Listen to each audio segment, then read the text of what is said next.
Itu kan bikin kesel. Nah itu, tapi meskipun begitu, itu pahalanya itu surga. Kalau sampai ada orang sempat hidup bersama bapak ibunya tidak masuk surga, itu sayang. Lalu Rasulullah mengatakan amin. Terus satu lagi, ya Muhammad, man adraka syahra Ramadan famata falam yughfar lahu faudkhilan nar faab'adahu Allah. Siapapun seseorang yang sempat hidup pada bulan Ramadan sampai ketika dia mati kok dosanya tidak diampuni dan dia masuk neraka, semoga Allah membuat dia jauh dari Allah. Terus Rasulullah bilang amin. Oh, berarti sayang sekali kalau kita tidak memanfaatkan kesempatan bulan Ramadan. Satu lagi, waman dzakarta indahu falam yusalli alaika famata fadakhalan nar fab'adahu Allah. Dan kalau ada namamu disebut, orang itu mendengar namamu disebut kok tidak mau membaca sholawat untuk kamu, sehingga dia ketika mati masuk neraka, maka mudah-mudahan Allah membuat dia jauh. Lalu Rasulullah bilang amin gitu. Karena dia bilang aminnya itu didikte oleh malaikat Jibril. Malaikat Jibril bilang qul amin, katakan amin. Lalu Rasulullah mengatakan amin. Ya, jadi hadis ini mudah-mudahan memotivasi kita untuk betul-betul menyambut Ramadan ini dengan baik. Caranya bagaimana? Saya mengusulkan dua yang utama. Kedengarannya gampang ya, tapi dijalaninya belum tentu semudah itu. Ya. Ini gampang diucapkan, tapi belum tentu gampang dijalani. Saya mengutip hadis yang sangat populer. Biasanya begitu Ramadan, si penceramah atau khotib itu biasanya mengutip ayat ini. Man lam yada' qawla zuri wal amala bihi falaysa lillahi hajatun fi ayyada'a ta'amahu wa syarabah. Siapa yang puasa bulan Ramadan tapi dia tidak mau menghindari kata-kata yang menyebabkan dosa, bohong itu menyebabkan dosa, menipu itu menyebabkan dosa. Kalau ada orang puasa bulan Ramadan kok dia tidak meninggalkan kata-kata dosa itu, bahkan dia jalaninya, maka Allah tidak butuh puasanya dia. Allah tidak butuh usaha dia meninggalkan makanan dan meninggalkan minumannya. Artinya apa? Ketika bulan Ramadan itu kita harus menghindari dari dosa. Nah ini saya coba bikin istilah tidak orisinil, ya, ngutip. Ya. Saya seringkali mengunjungi pabrik. Kalau pabrik itu sensitif terhadap api, misalnya di refinery, kilang minyak atau pabrik kimia, itu biasanya ada plakat-plakat menjaga keselamatan. Tidak boleh merokok, tidak boleh menyalakan flash kamera misalnya. Terus ada kebanggaan, ditargetkan zero accident. Jadi targetnya tidak pernah mengalami kecelakaan satu kali pun. Nah, ini orang-orang sangat memperhatikan keselamatan pabrik. Kenapa kita tidak memperhatikan keselamatan diri kita sendiri? Pabrik itu kan kalau kita mati, itu orang lain yang ngurusi. Dan itu mungkin kita kerja di pabrik itu bukan milik kita, itu milik orang. Tapi perhatian kita begitu besar. Kenapa kita kurang peduli pada keselamatan diri kita sendiri? Kalau itu ada zero accident, kita sebaiknya punya program zero sin, ya, zero sin, nol dosa. Jadi saya mengajak, ya saya sendiri berusaha, mulai sekarang, nggak usah menunggu Ramadan, mulai sekarang programku zero sin, tidak boleh ada dosa. Terus gimana? Yang seringkali orang tidak bisa menghindari itu kan bohong. Ya habis aku tahu-tahu bohong. Bohong itu kan downstream. Kalau penyakit itu gejalanya. Jadi penyakitnya itu sendiri bukan bohongnya itu. Bohong itu seperti pusing. Kalau orang pusing, obatnya apa? Dirunut dulu. Sebabnya apa? Kalau kita ada orang bohong, bagaimana cara dia bohong? Runut dulu.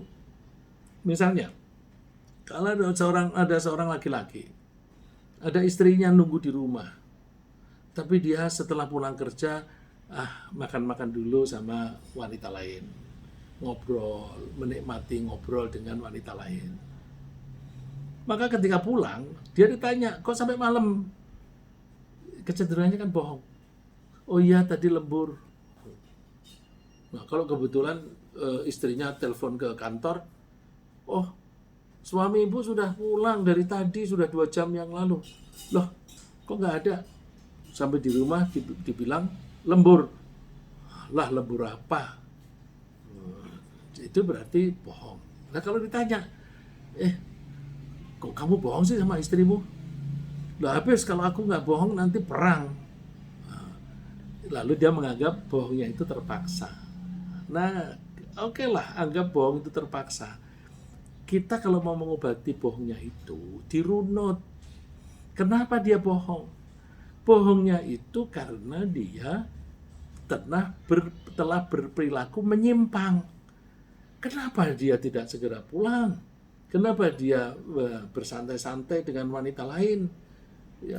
Ya mungkin dia menikmati dengan mentraktir wanita lain, lalu terus wanita itu banyak senyumnya. Kalau di rumah istrinya kurang senyum misalnya, itu alasan macam-macam deh. Tapi perilaku dia itu menyimpang. Seharusnya dia tidak melakukan itu. Karena dia menyimpang, maka dia berusaha menyembunyikan perilaku yang menyimpang itu. Karena dia berusaha menyembunyikan, maka dia jadi bohong. Jadi kalau kita ingin menghindari bohong gimana? Hindari perilaku menyimpang.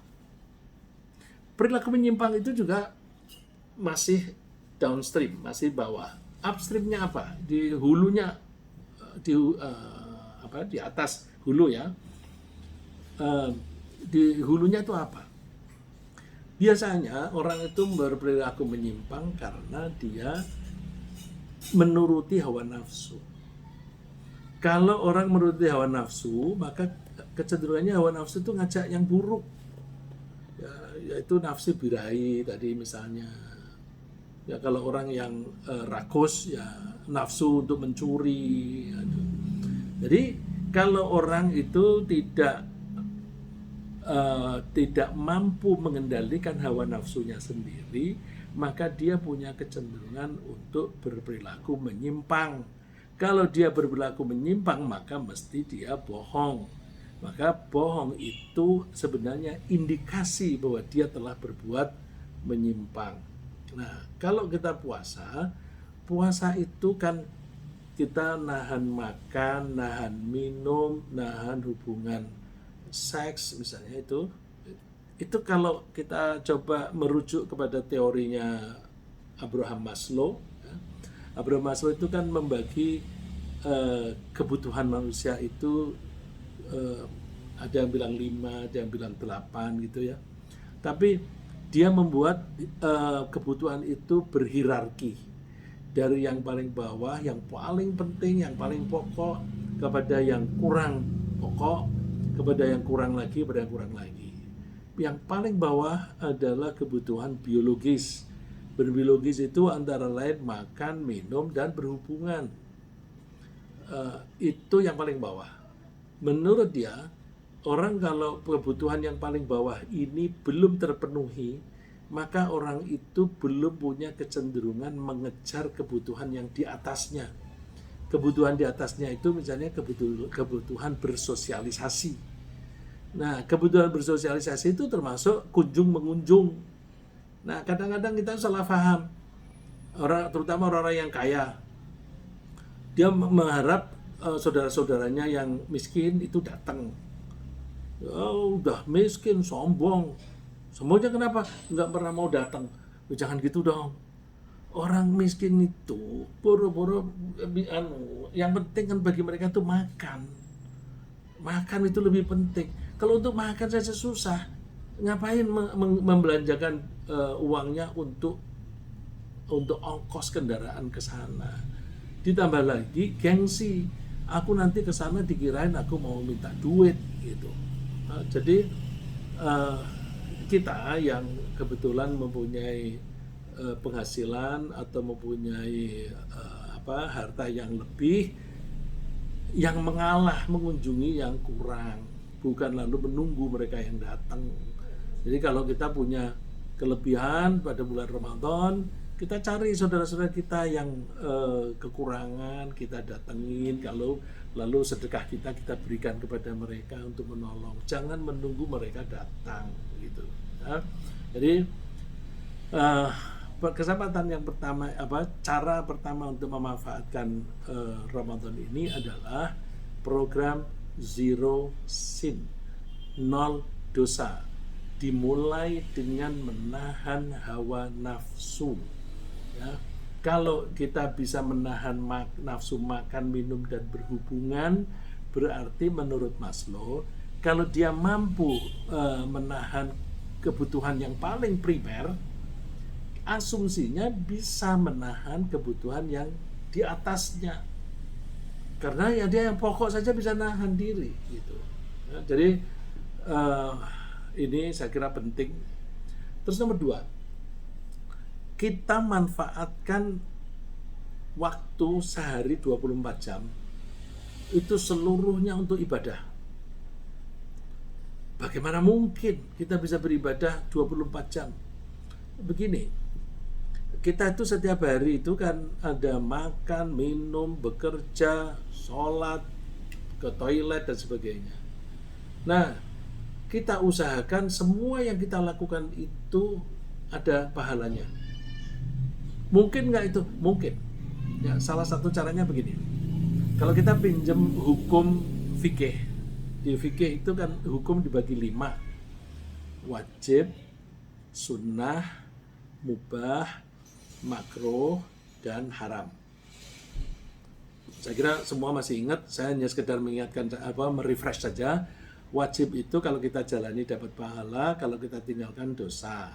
Sunnah itu kalau kita jalani dapat pahala, tapi kalau kita tidak sempat jalani tidak dosa. Yang mubah ini netral. Kita jalanin atau tidak, itu tidak ada dosa, tidak ada pahala. Lalu makruh itu kalau kita meninggalkannya dapat pahala, kalau kita jalaninya nggak apa-apa. Nah, yang terakhir haram, ini kebalikan dari wajib. Kalau dijalani dosa, kalau ditinggalkan dapat pahala. Nah, dari 5 itu yang bernilai ibadah, artinya yang bisa menghasilkan pahala, itu hanya 2, yang wajib dan sunnah. Wajib itu ada 2, wajib ain itu artinya individu. Ain itu bisa berarti mata, bisa berarti individu, bisa berarti mata air. Tapi fardu ain atau wajib ain itu artinya wajib yang sifatnya individual. Setiap orang wajib melakukannya. Terus ada wajib kifayah atau fardu kifayah. Fardu kifayah itu kewajiban yang sifatnya sosial, kemasyarakatan.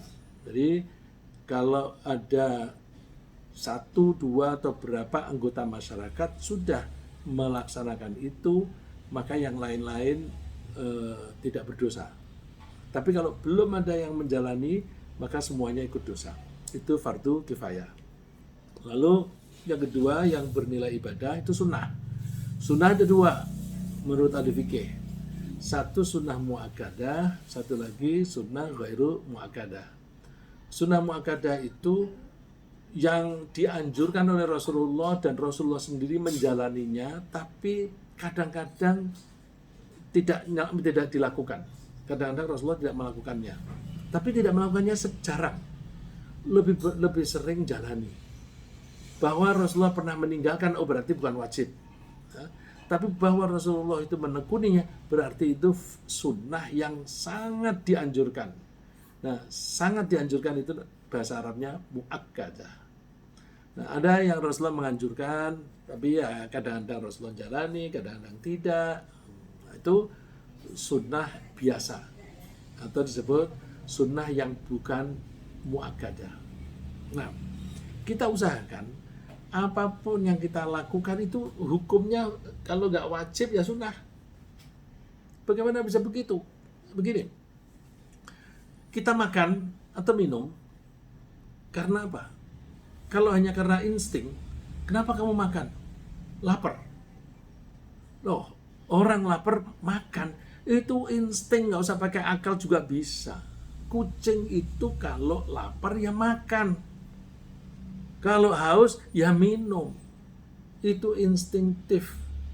Nah, kalau ada manusia makan hanya sekedar karena lapar, tidur hanya karena ngantuk, itu berarti perilakunya instinktif. Sama dengan binatang. Kalau sama dengan binatang, maka tidur itu hukumnya mubah. Tidur ya nggak ada pahalanya, nggak ada dosanya. Tidak tidur ya nggak ada dosanya, nggak ada pahalanya. Itu karena instinktif. Nah, itu kita buat menjadi berpahala. Bagaimana berpahala? Niatnya dong. Gitu. Jadi misalnya gini, kenapa kamu tidur jam 10 sudah tidur atau jam 9 sudah tidur? Iya, aku berusaha cepat-cepat tidur jam 9 supaya aku 4 jam sudah cukup tidur. Sudah cukup segar. Kalau jam 9 ditambah 4 jam berarti jam 1. Jam 1 bangun atau jam 2 bangun terus sholat malam. Jadi aku tidur cepat supaya bisa bangun untuk sholat malam. Berarti tidurnya itu bagian dari sholat. Karena dia kalau tidak cepat tidur, itu kebablasan, nanti nggak bisa sholat. Jadi dengan begitu, perbuatan-perbuatan yang dasarnya itu mubah, yang netral, itu dikaitkan dengan kegiatan yang ibadah, yaitu untuk menunjang supaya bisa sholat malam. Itu ada pedoman fikih begini. Kalau ada suatu, misalnya ada satu pekerjaan ini wajib. Pekerjaan wajib ini tidak bisa dilaksanakan kecuali ada pekerjaan yang lain. Pekerjaan yang lain yang menunjang ini hukumnya juga wajib. Contohnya, sholat zuhur itu wajib. Kita tidak sah sholat zuhur kalau tidak wudhu. Karena wudhu ini dibutuhkan untuk sahnya sholat zuhur, maka wudhu ini juga wajib. Terus, orang bisanya wudhu harus pakai air. Kalau kita tidak punya air, maka mencarinya air itu wajib. Mencari air nggak bisa, harus beli. Ya beli. Terus mengeluarkan duit untuk membeli air, membelinya itu wajib. Berarti membelinya itu dapat pahala. Untuk membeli air, kita nggak bisa beli kalau nggak punya duit.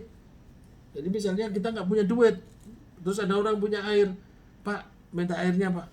Enggak, ini dijual. Kalau mau beli ya ini 5.000. Terus, wah aku nggak punya duit tuh Pak. Gini aja deh. Aku tolong disapukan ini halaman ini. Kamu sapu, nanti aku beri upah air. Terus nyapu dia. Jadi dia nyapu dalam rangka mendapatkan air dipakai untuk wudhu untuk sholat, maka menyapunya itu bagian dari sholat. Dapat pahala. Itu berarti kalau kita bekerja, jangan hanya mencari sesuap nasi. Kemana Kang? Mau kerja? Atau biasa, ngapain? Cari sesuap nasi. Oh, kalau cari sesuap nasi, ayam itu kalau kita lepas itu juga cari makanan. Jadi kita jangan mutu kita turunkan seperti ayam. Mutu kita tuh punya akal. Jadi Ketika bekerja, kalau hanya sekedar mencari sesuap nasi, nggak ada pahalanya. Kita buat menjadi pahala. Misalnya, kalau itu seorang suami atau bapak, kenapa kamu bekerja? Aku bekerja karena diwajibkan oleh Allah memberi nafkah kepada istri dan anak. Karena memberi nafkah itu tidak bisa saya lakukan kecuali saya bekerja, maka saya bekerja ini dalam rangka melaksanakan tugas dari Allah. Kalau memberi nafkahnya itu wajib, maka bekerjanya wajib. Nah, bekerja yang semacam ini yang ibadah. Bukan bekerja yang sekedar mencari sesuap nasi. Ya. Misalnya lagi, bercanda suami sama istrinya. Ngapain bercanda? Ya, kita ini perlu menghilangkan ketegangan. Kita ini perlu membangun kasih sayang yang awet supaya suami istri ini tetap mesra sampai umur berapapun tetap mesra. Kenapa begitu? Iya, karena kalau aku tidak mesra, aku nanti punya kecenderungan cari wanita lain. Mencari wanita lain kalau tidak halal itu kan dosa. Jadi bercanda dengan istrinya dalam rangka menghindari mencari wanita lain yang tidak halal. Berarti menghindari dosa. Menghindari dosa itu kan haram. Berarti kalau dia bisa menghindari itu, maka itu ada pahala wajib. Jadi bercanda tapi dapat pahala. Istri misalnya diajak suaminya, dia capek sekali, tapi aku harus menuruti ajakan dia. Kenapa? Kalau tidak aku turutin, nanti dia main sama orang lain, selingkuh. Aku layani dia supaya dia terhindar dari perzinaan. Maka melayani suami semacam itu pahalanya besar karena bisa mencegah yang haram bagi suaminya. Nah itu kan menyenangkan tapi dapat pahala. Nah ini kalau kita bisa niat dengan baik semacam itu, apapun yang kita lakukan kita niati begitu, maka ibadah kita itu bisa 24 jam sehari. Termasuk tidur. Jadi kan tidur dalam rangka supaya bisa bangun sholat malam. Atau kalau tidak begitu, supaya bisa bangun cepat, nanti bisa siap-siap pergi ke masjid sholat jamaah subuh. Maka tidurnya pun dapat pahala. Ke toilet, aku membuang kotoran di perutku supaya aku tetap sehat. Aku perlu menjaga kesehatan supaya bisa melaksanakan tugas-tugas dari Allah. Maka ke toilet juga dapat pahala. Nah, orang semacam itu memperuntukkan dirinya semuanya hanya untuk Allah. Dia makan, minum, dan dia bekerja semuanya hanya untuk Allah. Itu bisa kita mudah-mudahan itu termasuk seperti yang digambarkan oleh Allah di surat 2 ayat 207. Wa minan nasi may yashri nafsahu ibtigha'a mardatillah wallahu raufum bil ibad. Di antara manusia ada orang yang menjual dirinya. Ini bahasa letterleknya, yashri nafsa itu menjual dirinya. Menjual dirinya dalam rangka mencari ridho Allah. Menjual itu kalau diperhalus, jual beli itu kan tukar menukar. Aku punya uang, aku ingin beras. Uangku tolong tukarin dengan beras. Jadi membeli sama dengan menukar. Jadi bisa juga wa minan nasi may yashri nafsah, ada di antara manusia ada orang yang menukarkan dirinya kepada Allah dalam rangka supaya dapat ridhonya Allah. Apapun yang dilakukan hanya dalam rangka mencari ridho Allah. Nah, itu caranya gimana? Ya kita buat hidup kita 24 jam sehari untuk ibadah. Nah, kalau 24 jam sehari setiap hari itu bisa 24 jam, berarti dalam 1 tahun ya 1 tahun itu semuanya hanya untuk ibadah. Nah, jadi eh, 2 itu aja sudah cukup untuk menyambut Ramadan, yaitu yang pertama zero sin, yang kedua umur kita berapapun kita usahakan 100% hanya untuk ibadah. Terus kalau kita sudah menjalani bulan puasa, ibadah di bulan puasa, kita mesti ngecek, aku ini berhasil nggak dalam puasa. Ukuran keberhasilan itu biasanya diukur dengan tujuan. Diukur dengan tujuan. Tujuan puasa itu apa? Allah menyebutkan di ayat yang mengenai puasa itu, ya ayyuhalladzina amanu kutiba alaikumusyamu kama kutiba alal ladzina min qablikum la'allakum tattaqun. Di akhir ayat itu disebut la'allakum tattaqun, agar kamu bertakwa. Agar itu tujuan. Jadi Allah mewajibkan kita puasa, tujuannya agar kita bertakwa. Jadi kalau kita mau mengukur apakah kita ini puasanya berhasil atau tidak, dicek dengan tujuan tadi. Tujuan itu tercapai nggak? Kalau nggak tercapai, berarti belum sukses. Kalau tujuan tercapai, insya Allah sukses. Nah, bertakwa itu sampai seberapa banyak? Minimum tidak berbuat dosa di bulan itu. Minimum.